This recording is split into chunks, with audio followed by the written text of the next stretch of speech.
First of all, I tried to sort of sort things out with him in sort of a bantering sort of way, and so if I hit you with a rolling pin, maybe you come out of your trance also, and then it did get, I did hit him a bit harder sometimes, and then but as I said, he never it wasn't that he sort of fell over and lost consciousness. So I punched him on his nose severely because I was so angry with him, but he didn't have such a big cut. He had just a small cut. Do you feel that hitting him over the head with a rolling pin, with a hairbrush, using your hands and fists, is a appropriate reaction to him acting in that way, being in his strange moods? It's more like this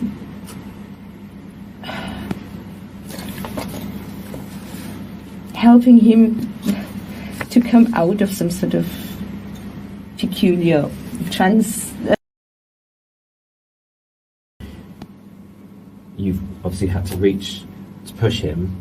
Does that mean he's fallen down pretty much the whole flight of stairs? No. As I said, he walked a bit faster then. So I pushed him on the back, and he walked a bit faster then, and then he tripped over and fell, and he fell against the crate. There was a crate, and the crate got broken, and then he cut himself on the head quite badly. These times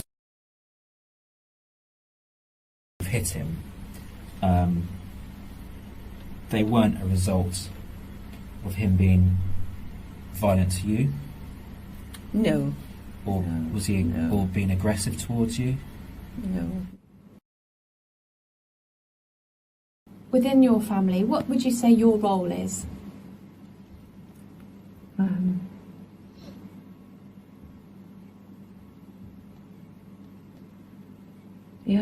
don't know. I like to know what's going on, but I like to be informed as to what is going on. I don't like it when people talk behind my back, and I get upset when I feel that there's some sort of things going on that I'm not told about. So do you feel that you're justified in hitting him like that? Still? No, there is no justification for that. But it was like just trying to sort of reset something in him. So. Cower away from you? Was he scared of you? Do you see what I mean? Oh, it was more like, so we had a chase around the kitchen table, or something. It was more sometimes just, Sorry, when you say chase around the kitchen table, it's in a more sort of light-hearted way. And okay. And how did that end up with you hitting him? I don't know. It was just feeling offended that he didn't take what I said to him seriously. And talk me through how that ended up you hitting him.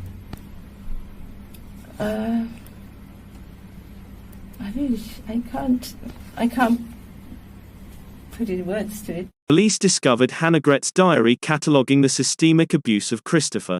Hannegret denied that she tried to murder her husband, and she did not think that her behavior was wrong.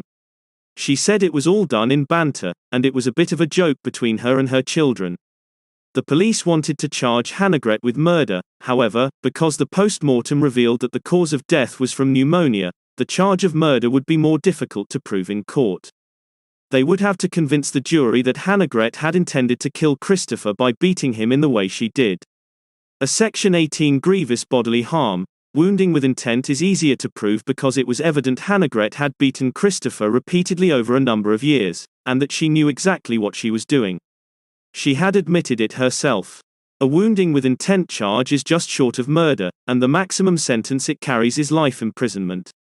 On the 1st of April 2018, they charged Hannegret on one count of wounding with intent. Although the murder charge was added shortly before her trial was due to take place. On the 4th of March 2019, Hannegret was to stand trial at Kingston upon Thames Crown Court. The trial lasted for 13 days, and on the 20th of March 2019 was found unanimously guilty of murder by the jury. The jury took the view that the systemic abuse suffered by Christopher ultimately led to his body not being strong enough to fight pneumonia. She had caused him to die. Added to the fact that she did not contact emergency services as soon as he stopped breathing, and she did not attempt to save his life. On Friday the 22nd of March, Hannegret was to attend court to be sentenced. The judge believed that the injuries and continued abuse Hannegret inflicted on Christopher were not intended to kill him. As a result, the judge had to consider the possibility of a lesser sentence of intent to cause serious injuries. However, the fact Hannegret had waited 12 hours before calling the emergency services demonstrated that even if she did not want Christopher to die, she did nothing to save his life. In effect, she had allowed him to die. Hannegret was sentenced to life, with a minimum of 16 years. The couple's children have now lost both their father and mother, and due to reporting restrictions it is not known where the children are now living. Domestic abuse is typically seen as a man abusing a woman, but in today's society this is not the case, and it needs to be addressed. Men can be abused too, whether it be in a male and female relationship, or two males. The abuse can be physical or mental. If you are a victim of domestic abuse, you can get help. You do not have to suffer in silence. I've put on screen the details of the Men's Respect helpline for domestic abuse. I will also put some more contact numbers in the description below. This case also highlights coercive control. Coercive control is an act or a pattern of acts of assault, threats, humiliation and intimidation or other abuse that is used to harm, punish, or frighten their victim. This is exactly what Hannegret did to Christopher. I would like to know what you think about this case. Do you think that Hannegret is guilty of murder? Please leave your comments down below. Please give this video a thumbs up. If you like true crime stories, please subscribe to my channel. And hit the notification bell to be notified each time I upload new content.